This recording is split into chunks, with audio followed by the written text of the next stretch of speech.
قلت لي وحضرتك بتكرر كمان الكلمة دي جدا في محاضراتك وفي كل الانترفيوز، مفيش حاجة اسمها القتل الرحيم. أرجو التوضيح يا دكتور أحمد، يعني إيه مفيش حاجة اسمها القتل الرحيم؟ هو القتل هو القتل، مفيش حاجة اسمها قتل رحيم وقتل غير رحيم. الحصان هو روحه معلقة بإيد الله سبحانه وتعالى. ما ينفعش أنا كطبيب إن أنا أحكم على حياة الحصان وأقول والله الحصان ده مش هينفع فيه علاج فبديله إبرة بنيم الحصان مات. مش ده دوري.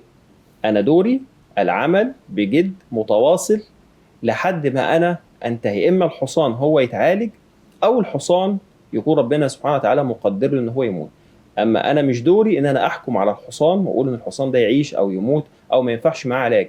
وده كان من ضمن الحاجات اللي أنا أبهرتني وشفتها، إن في خيول كانت قدامي في بداية مسيرتي وشفت الحصان، أنا خلاص بعمل بعالج في الحصان والحصان قدامي مات.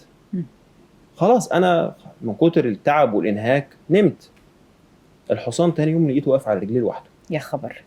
والموضوع ده اتكرر مني حوالي مرتين أو 3 مرات، وبالتالي كأنها إشارة. دي كانت إشارة من ربنا سبحانه وتعالى إن إحنا لا نملك أي حياة أو موت. الحياة والموت هو موجودة الله. بإيد الله سبحانه وتعالى. فزي ما بيقول كده: ذهبت إلى طبيب الورى وقلبي يناجي طبيب السماء، طبيبان فذاك يعطي الدواء وذاك يجعل فيه الشفاء. الله.